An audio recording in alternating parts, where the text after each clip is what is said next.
Hello' friend, Swastika কুকিঙৰ অন্য এটা ভিডিঅ'লৈ আপোনালোকক আদৰণি জনাইছোঁ। আজি মই লৈ আহিছোঁ মিক্সিত খুন্দি কিদৰে তিল পিঠা বা নাৰিকল পিঠা বনাব পাৰি। আহকচোন ভিডিঅ'টো আৰম্ভ কৰোঁ। ইয়াত মই একাপ নতুন বৰা চাউল লৈছোঁ। এতিয়া মই চাউলখিনি ভালদৰে ধুই ল'ম। চাউলখিনি এনেদৰে 2-3 বাৰ মানৰ কাৰণে ধুই ল'ব, যেতিয়ালৈকে চাউলৰ পৰা লেতেৰা পানীখিনি আঁতৰি নাযায়। এয়া মই চাউলখিনি ভালদৰে ধুই লৈছোঁ।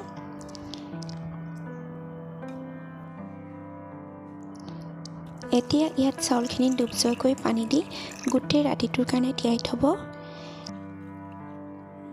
এয়া মই পিছদিনা ৰাতিপুৱা দেখাইছোঁ। চাউলখিনি মই ফুটা থকা খৰাহী এটাত টুকি ৰাখিছিলোঁ আৰু এখন কটন কাপোৰত মই এনেকৈ আধা ঘণ্টামানৰ কাৰণে এইখিনি এনেদৰে থৈ দিম। আধা ঘণ্টাৰ পাছত দেখাইছোঁ, চাওক এয়া চাউলখিনি খুব ধুনীয়াকৈ জৰ্জৰীয়া হৈ গৈছে। এনেদৰে চাউলখিনি ৰাখি ল'ব, তেতিয়া মিক্সিৰ জাৰটোত লাগি নধৰে। খুব বেছিও শুকাবলৈ নিদিব, অলপ তিতা তিতা ভাৱটো থাকিব দিব লাগে। চাউলখিনি এতিয়া মই এয়া বাতি এটাত বাকি লৈছোঁ।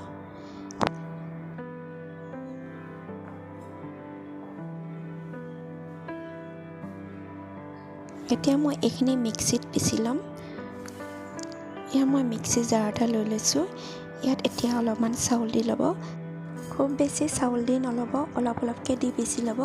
বহুত বেছি চাউল দি মিক্সিটো ঘূৰাই থাকিলে গৰম পাই চাউলখিনি শুকাই যায়, তেতিয়া পিঠা বনাবলৈ অসুবিধা হয়। এতিয়া মই চাউলখিনি পিচি ল'ম।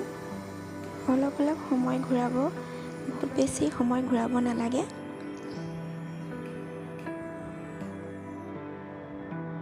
এয়া চাওক, পিঠাখিনি খুব ধুনীয়াকৈ গুৰি হৈছে। মই বৰ বেছি সময় ঘূৰোৱাও নাই। পিঠাখিনি এতিয়া ঘন চালনী এখন লৈ চালি ল'ব।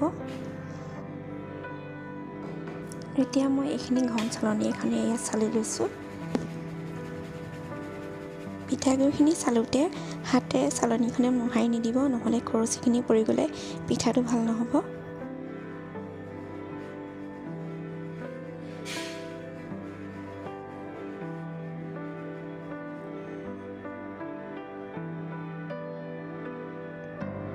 আৰু চালনীখনত থাকি যোৱাখিনি এনেদৰে মিক্সি জাৰটোত দি ল'ব আৰু লগতে চাউলো অলপমান দি ল'ব।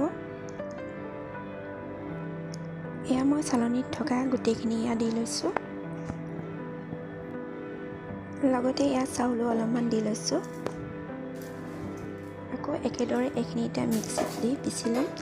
প্ৰত্যেকবাৰে চালনীত ৰৈ যোৱাখিনিৰ লগত অলপ অলপকৈ চাউল দি খুন্দি ল'ব, তেতিয়া পিঠাখিনি খুব ভাল হয়।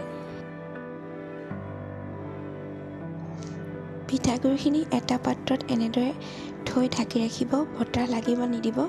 প্ৰত্যেকবাৰে পিঠাগুড়িখিনি এনেদৰে ৰাখি যাব।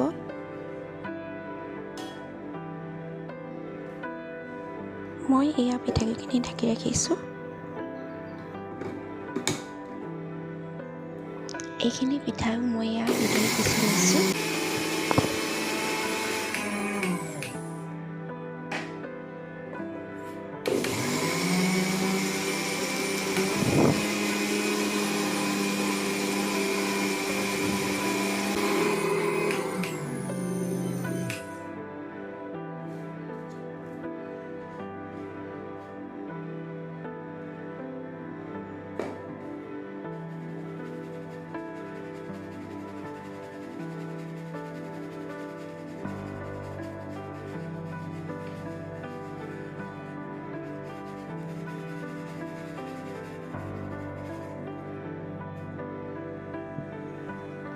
একেধৰণে গোটেই পিঠাগুড়িখিনি মই পিচি ল'লোঁ। এয়া মোৰ গোটেই পিঠাখিনি পিচি লোৱা হৈ গ'ল। এতিয়া নাৰিকলখিনি প্ৰস্তুত কৰি ল'ম পিঠা বনাবৰ বাবে। পিঠা বনাবৰ বাবে এতিয়া এয়া নাৰিকল আৰু চেনি সম পৰিমাণে মিক্স কৰি এয়া মই ভাজি লৈছোঁ। এইখিনি জৰ্জৰীয়া হোৱালৈকে ভাজি ল'ব। এয়া মই ভাজি ল'লোঁ, খুব ধুনীয়াকৈ জৰ্জৰীয়া হৈছে। এনেদৰে নাৰিকলখিনি ভাজি ল'লে পিঠাটো বহুত দিন ভাল হৈ থাকে। এতিয়া গেছত টাৱা এখন গৰম হ'বলৈ দিছোঁ আৰু এনেদৰে এখন চেকনি লৈ পিঠাখিনি এনেদৰে দি দিব।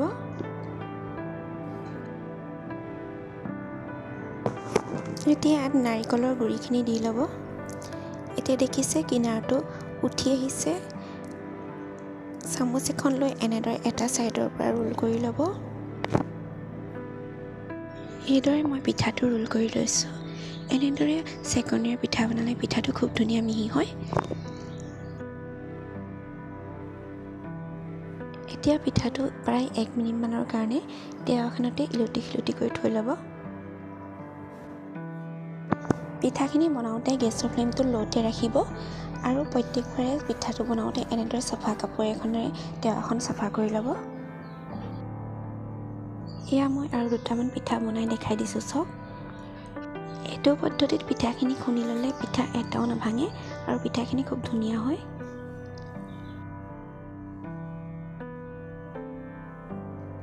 এইবাৰ বিহুত আপোনালোকে এইদৰে পিঠা বনাই চাওক আৰু কেনে পালে কমেণ্ট কৰি জনাবলৈ নাপাহৰিব।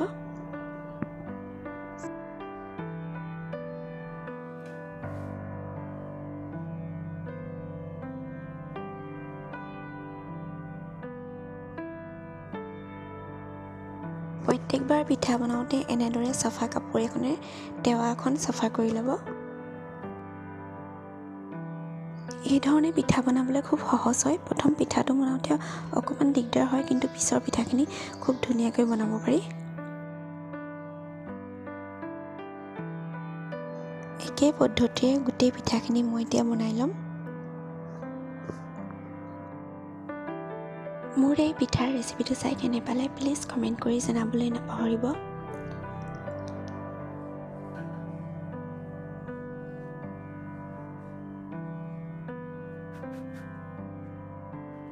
আজিৰ এই ভিডিঅ'টো চাই যদি ভাল লাগিলে লাইক কৰিব, কমেণ্ট কৰিব আৰু মোৰ এই চেনেলটো ছাবস্ক্ৰাইব কৰি দিব।